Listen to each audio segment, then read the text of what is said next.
ஸ்ரீராம ஜெயம். திருமண பொருத்தத்தில் ரஜ்ஜு பொருத்தம் தட்டினால் ஜாதகத்தை இணைக்கலாமா?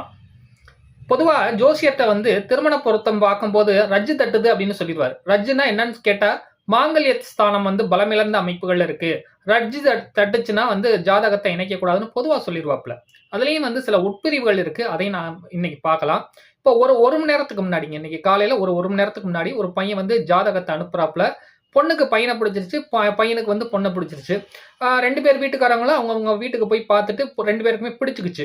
ஜாதகம் பார்க்கும்போது பார்த்தீங்கன்னா ரஜ்ஜு தட்டுது, இதை சேர்க்கலாமா சார், வேண்டான்ற மாதிரி அவங்க ஜோசியர் சொல்றாரு அப்படின்ற மாதிரி இந்த ஜாதகத்தை அனுப்பியிருந்தாரு. அப்ப அந்த ஜாதகத்தை பார்க்கும்போது சில உட்பிரிவுகளையும் நம்ம பார்க்க வேண்டியது இருக்கு. பொதுவா ரஜ்ஜு தட்டுது அப்படின்னா அந்த ஜாதகத்தை இணைக்க மாட்டாங்க அப்படின்றது எல்லாத்துக்குமே தெரியும். ஆனா அதுலயும் கிட்டத்தட்ட ரஜ்ஜுலயே 5 இருக்கு. அதாவது தலை ரஜ்ஜு, கழுத்து ரஜ்ஜு, வயிறு ரஜ்ஜு, தொடை ரஜ்ஜு, பாத ரஜ்ஜுன்னு 5 இது இருக்கு. இப்ப தலையை வெட்டிட்டோம்னு வச்சுக்கோங்களேன், நிச்சயமாக யாருமே உயிரோடு இருக்கக்கூடிய அமைப்புகள்ல இருக்க முடியாது. கழுத்தை வெட்டிட்டாலும் அதே அமைப்பு தான், வயிற்றை வெட்டிட்டாலும் ஆல்மோஸ்ட் அதுதான். ஆனா தொடையை வெட்டினா ஒரு வாய்ப்பு இருக்கு, சரியா? அதே மாதிரி பாதத்தை வெட்டினாலும் ஒரு வாய்ப்பு இருக்கு. அப்படின்றதுனால இந்த 5 ரஜ்ஜுல எந்த ரஜ்ஜுவாக அந்த இது வருது அப்படின்றத நம்ம பார்க்கணும். இப்ப அந்த பையனுக்கு பாத்தீங்கன்னா அந்த பையன் பரணி நட்சத்திரம், சரியா? இந்த பொண்ணு பாத்தீங்கன்னா பூச நட்சத்திரம், கடகராசி. சோ அப்ப தொடை ரஜ்ஜு அப்படின்ற அமைப்புகள்ல வர்றதுனாலையும் ஜாதகத்துல தொடை ரஜ்ஜு இருந்துச்சுன்னா சேர்க்கலாம் அப்படின்றத நான் படிச்ச புக்ல போட்டிருந்துச்சு, சரியா? அதை எடுத்து பார்த்து ரெஃபர் பண்ணி அதுல என்ன சொல்லியிருக்காங்க அப்படின்னு பாத்தீங்கன்னா, ஜாதகத்துல ரஜ்ஜு பொருத்தம் இல்லைன்னா கூட, அதாவது அதுல அப்படியே தான் போட்டிருக்காங்க. தொடை ரஜ்ஜு நான் படிக்கும் போது எனக்கு எங்க சார் சொல்லி கொடுத்த விஷயங்கள் எனக்கு இன்னும் ஞாபகம் இருக்கு.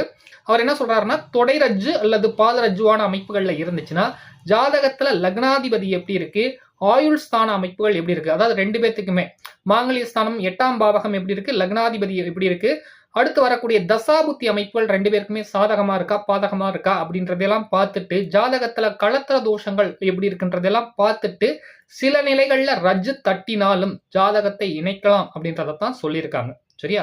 நான் அவருக்கு எவிடன்ஸோட எடுத்து ரொம்ப சந்தோஷப்பட்டாப்ல.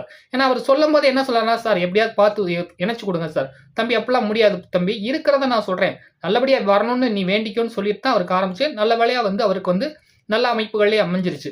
அதை ரெக்கார்டா அவருடைய ஜோசியருக்கும் அனுப்பி விட்டுருக்கேன். அவர் என்ன சொல்ல போறாருன்றது தெரியல.